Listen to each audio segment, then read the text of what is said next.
Hello, welcome back to my channel Law Simplified by me.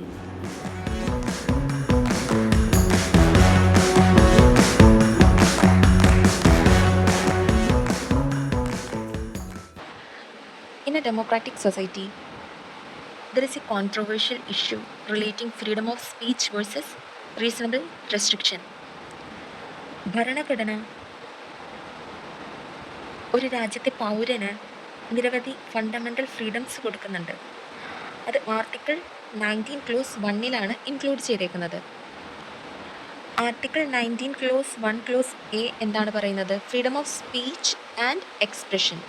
Article 19 clause 1 clause B, right to assemble peacefully and without arms. Article 19 clause 1 clause C, freedom to form association or unions or cooperative societies. Article 19 clause 1 clause D, freedom to move freely throughout the territory of India. Article 19 clause 1 clause E, freedom to reside and settle in any part of India. Article 19 clause 1 clause G, freedom to practice any profession or carry on any occupation, trade or business. Article 19 clause 1 clause F ഉണ്ടായിരുന്നു, അത് repeal ചെയ്തു. Article 19 clause 1 clause A അഭിപ്രായ സ്വാതന്ത്ര്യത്തിനെ കുറിച്ച് പറയുന്നു. Article 19 clause 1 clause B സമാധാനപരമായി ഒത്തുകൂടാനുള്ള അവകാശം. Article 19 clause 1 close C സംഘടനകളും യൂണിയനുകളും രൂപീകരിക്കാനുള്ള അവകാശത്തെക്കുറിച്ച് പറയുന്നു. ആർട്ടിക്കിൾ 19 ക്ലോസ് 1 ക്ലോസ് ഡി ഇന്ത്യയുടെ ഏത് ഭാഗത്തേക്കും സ്വാതന്ത്ര്യമായി സഞ്ചരിക്കാനുള്ള അവകാശത്തെക്കുറിച്ച് പറയുന്നു. ആർട്ടിക്കിൾ 19 ക്ലോസ് 1 ക്ലോസ് ഇ ഇന്ത്യയുടെ ഏത് ഭാഗത്ത് താമസിക്കാനും സ്ഥിരതാമസമാക്കാനും ഉള്ള അവകാശത്തെക്കുറിച്ച് പറയുന്നു. ആർട്ടിക്കിൾ 19 ക്ലോസ് 1 ക്ലോസ് ജി തൊഴിൽ, വ്യാപാരം, ബിസിനസ് എന്നിവ ചെയ്യാനുള്ള സ്വാതന്ത്ര്യത്തെക്കുറിച്ച് പറയുന്നു. ഈ എല്ലാ സ്വാതന്ത്ര്യങ്ങളും ഡെമോക്രസിയുടെ അടിസ്ഥാന ഘടകങ്ങളാണ്. എന്നാൽ ഇന്ന് പ്രധാനമായും ആർട്ടിക്കിൾ 19 ക്ലോസ് 1 ക്ലോസ് എയിലുള്ള അഭിപ്രായ സ്വാതന്ത്ര്യവും ആർട്ടിക്കിൾ 19 ക്ലോസ് 1 ക്ലോസ് ബിയിലുള്ള സമാധാനപരമായി പ്രതിഷേധിക്കാനുള്ള അവകാശവും ചർച്ച ചെയ്യുന്നതാണ്. ഈ അവകാശങ്ങൾ ആബ്സല്യൂട്ട് അല്ല.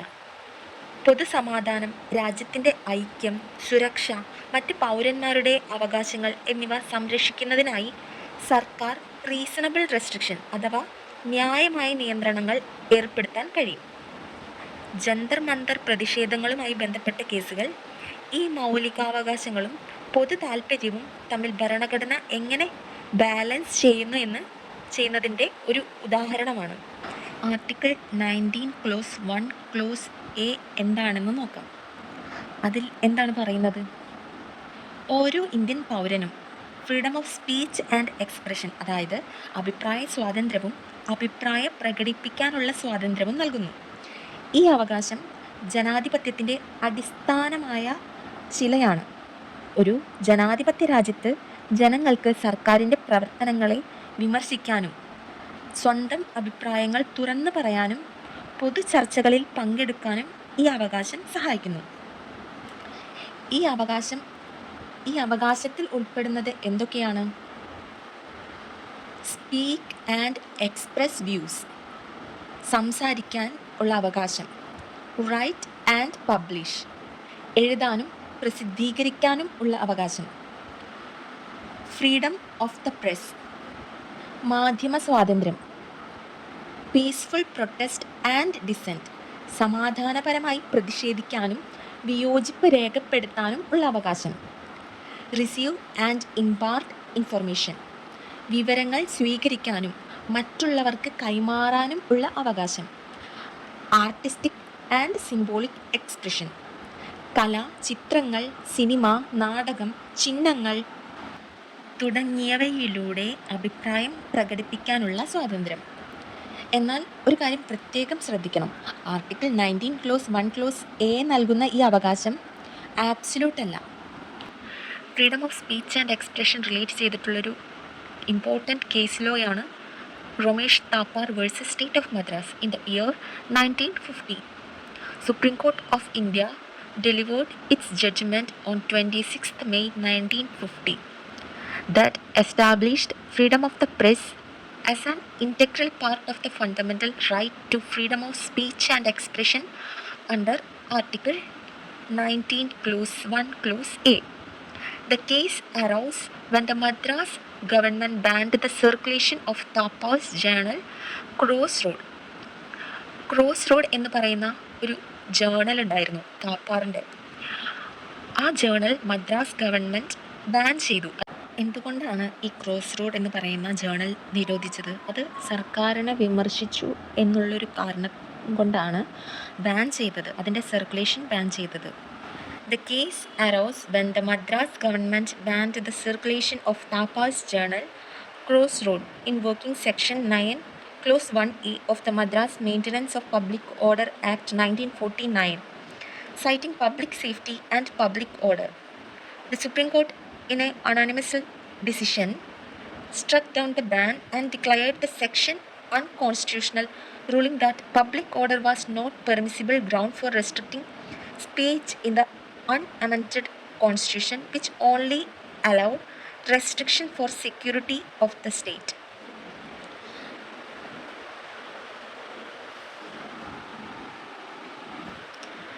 സുപ്രീം കോടതി പറഞ്ഞു, സർക്കാരിനെ വിമർശിക്കുന്നത് ജനാധിപത്യത്തിൻ്റെ ഭാഗമാണ്.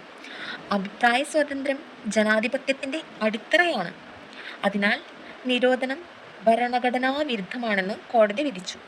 ഈ കേസിലൂടെയാണ് ആർട്ടിക്കിൾ 19 ക്ലോസ് 2 പബ്ലിക് ഓർഡർ എന്ന വേർഡ് ആഡ് ചെയ്തത്. First constitutional amendment act of 1951 article 19 close 2 alter ചെയ്തത്.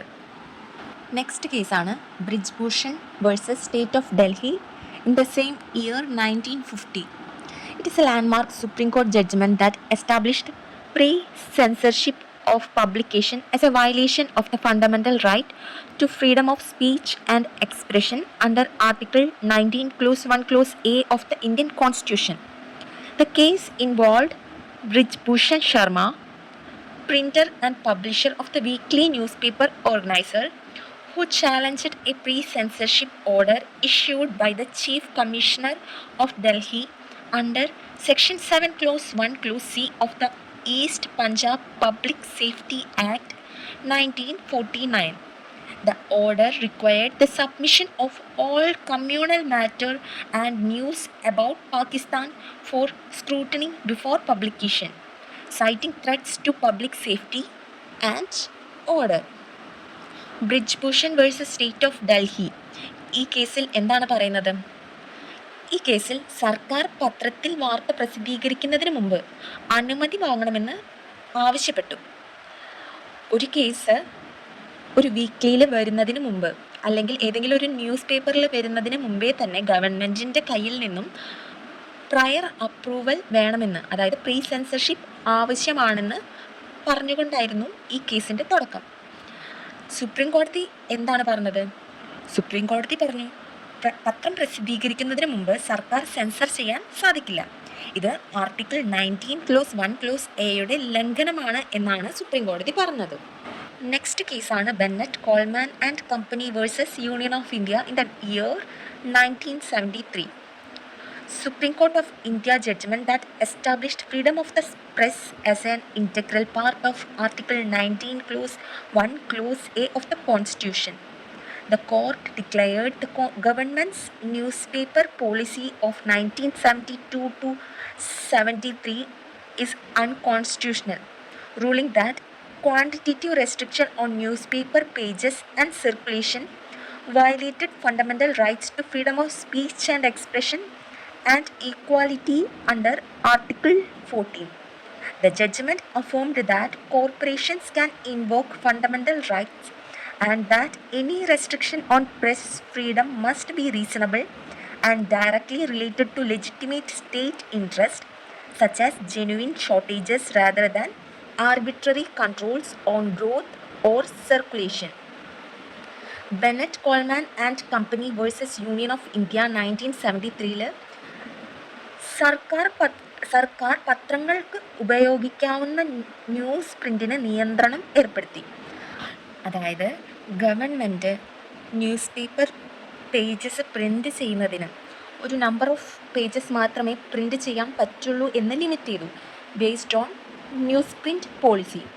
The issue arised on this case is that whether restricting newspaper pages violates freedom of speech. കോടതി എന്താണ് പറഞ്ഞത്? പത്രത്തിൻ്റെ പേജുകൾ കുറയ്ക്കുന്നത് ജനങ്ങളിലേക്ക് വിവരങ്ങൾ എത്താനുള്ള അവകാശം കുറയ്ക്കുന്നതിന് തുല്യമാണ്. അതിനാൽ പത്രസ്വാതന്ത്ര്യവും ആർട്ടിക്കിൾ 19 ക്ലോസ് 1 ക്ലോസ് എയുടെ ഭാഗമാണെന്ന് കോടതി വ്യക്തമാക്കി. നെക്സ്റ്റ് ഒരു കേസാണ് Indian express news papers versus union of India in the year 1985. The landmark judgment by the Supreme Court of India that firmly established the freedom of the press as an integral part of the fundamental right to freedom of speech and expression under Article 19 Clause 1 Clause A of the Constitution. The case addressed the constitutionality of import duties and auxiliary customs duties imposed on newsprint by Government of India in 1985. The judgment was delivered on December 6, 1984 by a bench comprising Justice E.S. Venkataramaya, O. Chinnappa Reddy and A.P. Sen. ഈ കേസിൽ government news paper പ്രിൻറ്റിന് import ഡ്യൂട്ടിയും customs ഡ്യൂട്ടിയും കൂടുതലായി ചുമത്തി. അതിനെ challenge ചെയ്തുകൊണ്ടാണ് news paper companies supreme കോടതിയെ അപ്രോച്ച് ചെയ്തത്. The question arised in this case is that whether the power of taxation can be exercised in a manner that excessively burdens the financial viability of newspapers. Does excessive taxation directly or indirectly restrict the freedom of speech and expression? And the court held that കോടതി പറഞ്ഞു നികുതി ചുമത്താം, പക്ഷേ അത് പത്രസ്വാതന്ത്ര്യത്തെ ബാധിക്കുന്ന തരത്തിലാവരുത്. Taxation on the press is not unconstitutional in principle but must not be used to suppress freedom. Excessive or punitive tax on newsprint directly affects the public's right to information by limiting newspaper circulation. However, must ensure that fiscal policies does not unduly impede the effective functioning of the press. Next case is Rangarajan versus P. Ragjivan Ram in the year 1989. This case also deals with freedom of speech and expression under Article 19 Clause 1 Clause A. The fact of this case is that the case concerned the Tamil film Ore Oru Gramathile, produced by S. Rangarajan. The film criticized the government's caste-based reservation policy, suggesting instead that reservations should be based on economic backwardness. Although the Central Board of Film Certification granted the film a U certificate, unrestricted public exhibition after minor deletion, the Madras High Court revoked this certificate. The High Court argued that the film was biased, touched upon caste sensitivities, and was likely to cause law and order problem in Tamil Nadu. So, S Rangarajan നിർമ്മിച്ച ഒരു direct ചെയ്ത ഒരു film ഉണ്ടായിരുന്നു, ഒരു തമിഴ് ഫിലിമായിരുന്നു. ഒരു cinema ചിലർക്ക് ഇഷ്ടമല്ല എന്ന കാരണത്താൽ അത് നിരോധിക്കാനാവില്ല എന്നാണ് സുപ്രീം കോടതി പറഞ്ഞത്. വിയോജിപ്പ് ഉണ്ടെന്ന കാരണത്താൽ മാത്രം അഭിപ്രായ സ്വാതന്ത്ര്യത്തെ ഇല്ലാതാക്കാൻ പാടില്ല എന്നാണ് ഇതിൻ്റെ ജഡ്ജ്മെൻറ്റ് പറഞ്ഞത്. നെക്സ്റ്റ് ഒരു ഇമ്പോർട്ടൻറ്റ് കേസാണ് Shreya Singhal versus union of India. ഇതിലെ പെറ്റീഷണർ എന്ന് പറയുന്നത് ശ്രേയ സിംഗാളാണ്. 21 വയസ്സുള്ളൊരു ലോ സ്റ്റുഡൻ്റ് ആണ് from Delhi. She filed a public interest litigation triggering the incident in November 2012. Arrest of Shaheen Dada and Renu Srinivasan in Palghar, Mumbai. Shaheen Dada was arrested for posting a Facebook comment criticizing a city shutdown following Bal Thakkre's death, while Srinivasan was arrested merely for liking the post. Both were later released, but the incident sparked national outrage over the misuse of Section 66A. Section 66A of Information Technology Act allowed arrest for sending offensive online messages. Social മീഡിയയിൽ post ചെയ്തതിനാൽ ആളുകളെ arrest ചെയ്യാൻ section 66A ഉപയോഗിച്ചിരുന്നു. Supreme കോടതി പറഞ്ഞു, നിയമം വളരെ അവ്യക്തവും ദുരുപയോഗത്തിന് സാധ്യതയുമുള്ളതാണ്. ഏത് സെക്ഷൻ 66A. അതിനാൽ സെക്ഷൻ 66A ഭരണഘടനാ വിരുദ്ധമാണെന്ന് പ്രഖ്യാപിച്ചു. നെക്സ്റ്റ് കേസാണ് Subramanian Swamy versus union of India in the year 2016. The fact of this case is that the case originated from multiple criminal defamation complaints filed against the petitioner. Specifically, Dr. Subramanian Swamy faced defamation charges under Section 499 and 500 of Indian Penal Code for alleging corruption against J. Jayalalitha, the then Chief Minister of Tamil Nadu, in 2014. Similarly, charges were pending against other petitioners like Rahul Gandhi and Arvind Kejriwal for their respective statements. Collectively, they filed a writ petition under Article 32 of the Constitution challenging the validity of these criminal provisions. The legal provisions involved in this case is Section 499 and 500 of IPC, Section 199 clause 1 to 199 clause 4 of the CRPC. The Supreme Court upheld the constitutional validity of criminal defamation. The court ruled that the right to reputation is an intrinsic part of the right to life and dignity under Article 21.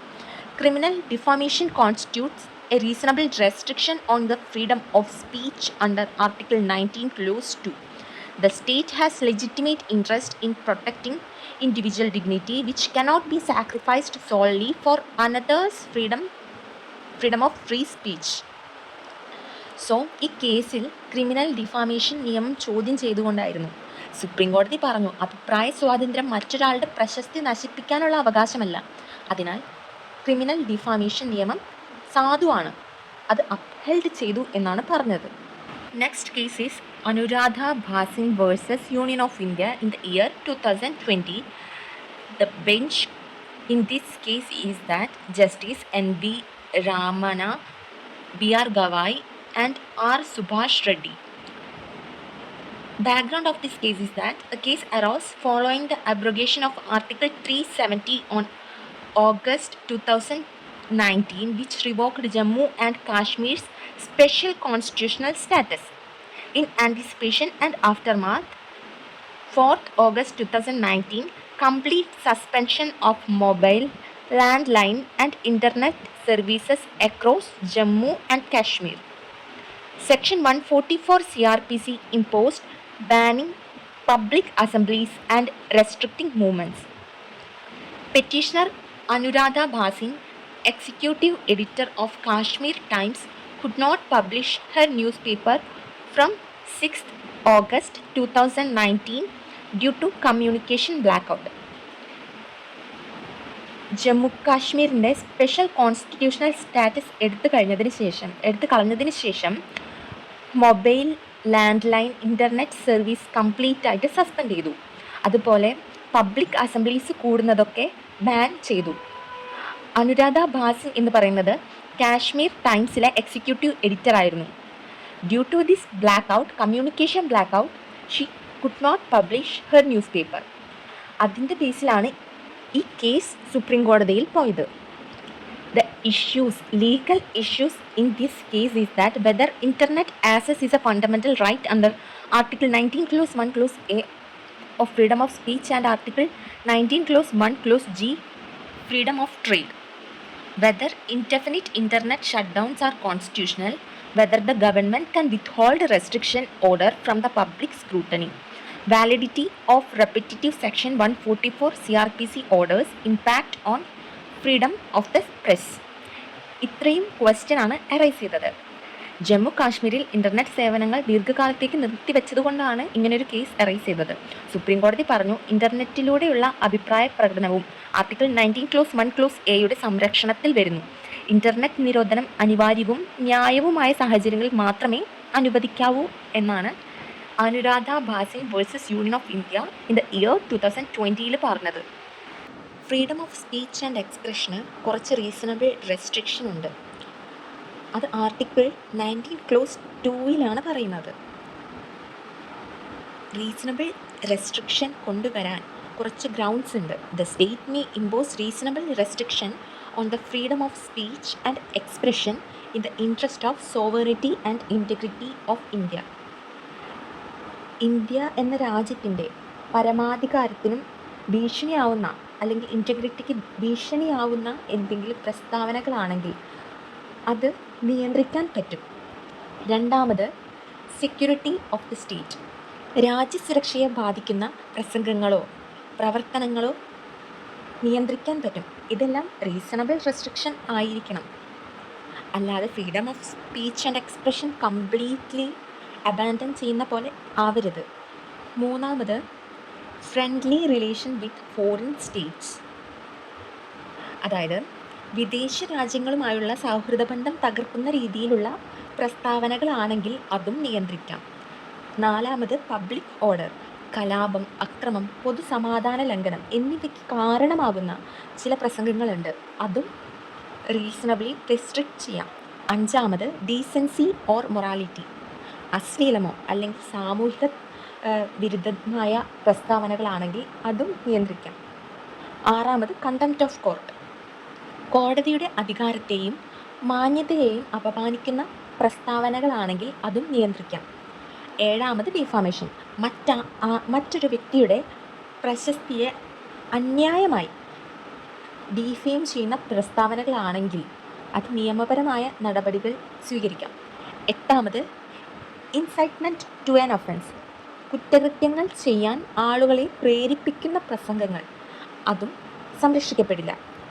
ഇതെല്ലാം reasonably restrict ചെയ്യാം. അതായത് അഭിപ്രായ സ്വാതന്ത്ര്യം ഒരു മൗലികാവകാശമാണെങ്കിലും അത് മറ്റുള്ളവരുടെ അവകാശങ്ങളെയോ പൊതുസമാധാനത്തെയോ രാജ്യസുരക്ഷയെയോ ബാധിക്കാത്ത രീതിയിൽ മാത്രമേ ഉപയോഗിക്കാൻ പറ്റുള്ളൂ.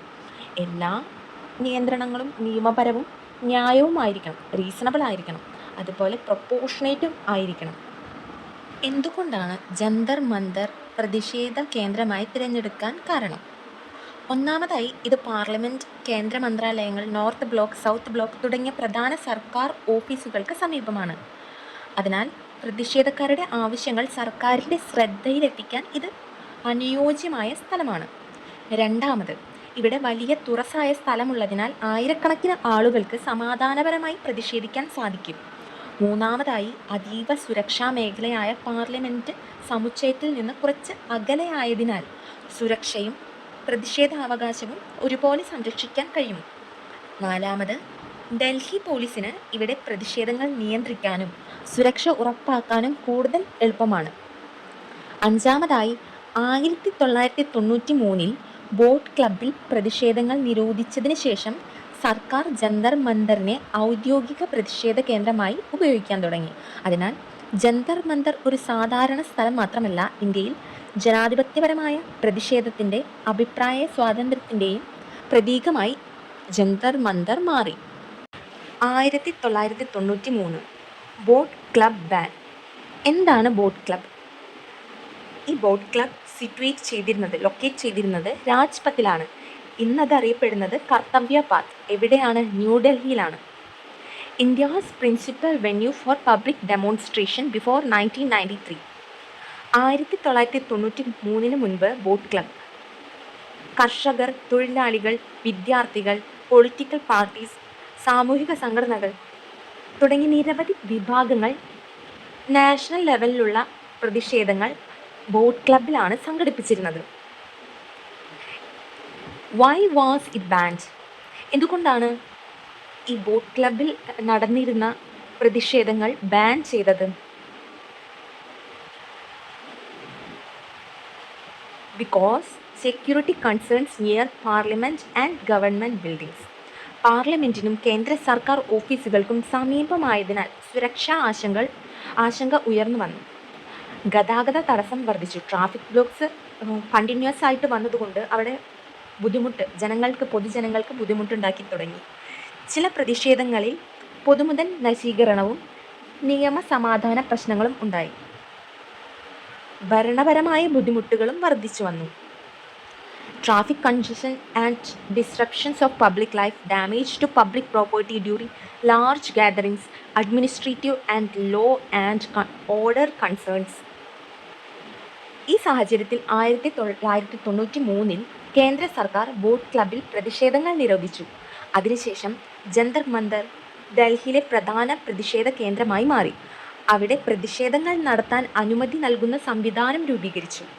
ഈ മാറ്റം ഇന്ത്യയിലെ പ്രതിഷേധ സംസ്കാരത്തിൽ ഒരു പ്രധാന വഴിത്തിരിവായിരുന്നു. പിന്നീട് ജന്തർ മന്തറിലും നിയന്ത്രണങ്ങൾ ഏർപ്പെടുത്തിയതോടെയാണ് Mazdoor Kisan Shakti Sangathan versus union of India പോലുള്ള സുപ്രധാന കേസുകൾ സുപ്രീം കോടതിയിൽ എത്തിയത്. Jantar Mantar became the designated protest site after the 1993 boat club ban. Continuous protests led to complaint from local residents. 1993 boat club ബാനിന് ശേഷം ജന്തർ മന്തറിലായിരുന്നു പ്രൊട്ടസ്റ്റ് സൈറ്റ് ഉണ്ടായിരുന്നത്. ലോക്കൽ റെസിഡൻസിൻ്റെ കണ്ടിന്യൂസ് ആയിട്ടുള്ള പ്രൊട്ടസ്റ്റും കംപ്ലയിൻസും കാരണം NGT ban, national green tribunal ban 2017 ഉണ്ടായി. Reason for this ban is that noise pollution, environmental pollution, traffic congestion, inconvenience to resident, violation of environmental norms.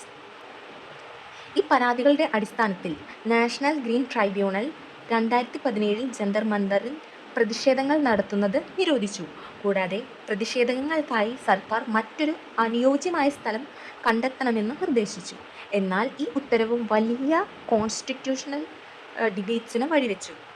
ചോദ്യം ഇതായിരുന്നു: സമാധാനപരമായ പ്രതിഷേധത്തിന് പൂർണ്ണ നിരോധനം ഏർപ്പെടുത്തുന്നത് ആർട്ടിക്കിൾ 19 ക്ലോസ് 1 ക്ലോസ് എയിലുള്ള അഭിപ്രായ സ്വാതന്ത്ര്യത്തെയും ആർട്ടിക്കിൾ 19 ക്ലോസ് 1 ക്ലോസ് ബിയിലുള്ള സമാധാനപരമായ ഒത്തുകൂടാനുള്ള അവകാശത്തെയും ലംഘിക്കുന്നതാണോ? The constitutional issue is that whether a complete ban on protest violates Article 19 clause 1 clause A and Article 19 clause 1 clause B.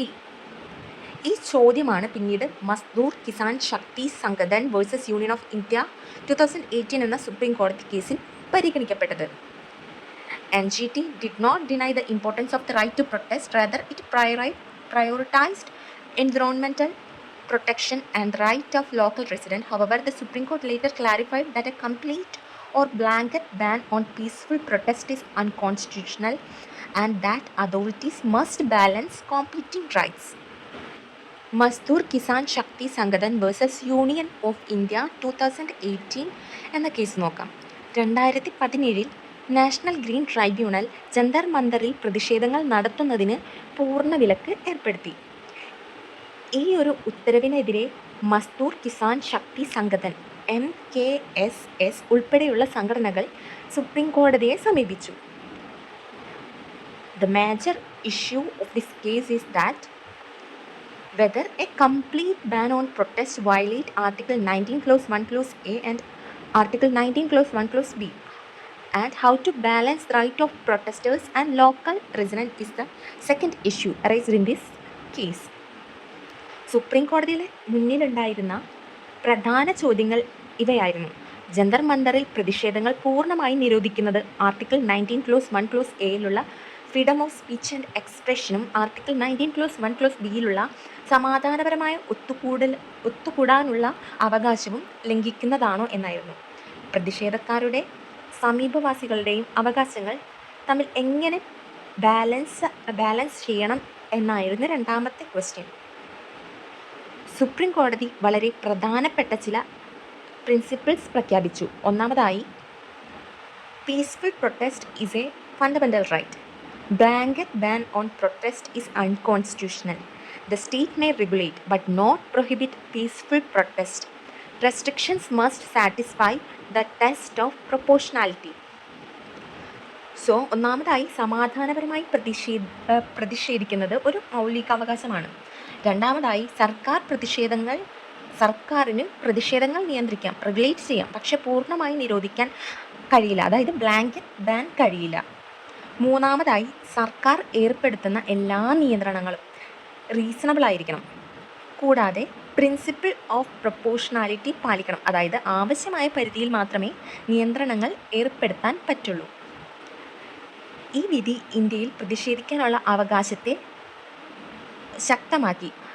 അതുപോലെ സുപ്രീം കോടതി വ്യക്തമാക്കി, ജനാധിപത്യത്തിൽ പ്രതിഷേധം ഒരു അവകാശമാണ്, റൈറ്റാണ്.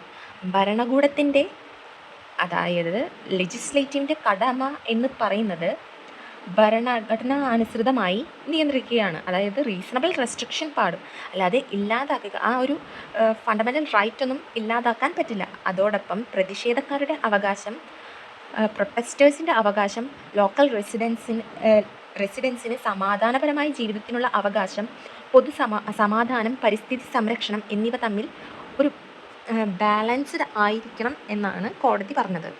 The Supreme Court held that the right to peaceful protest is a fundamental right under Article 19 Clause 1 Clause A and Article 19 Clause 1 Clause B, and while the state may regulate protest, it cannot impose a blanket ban.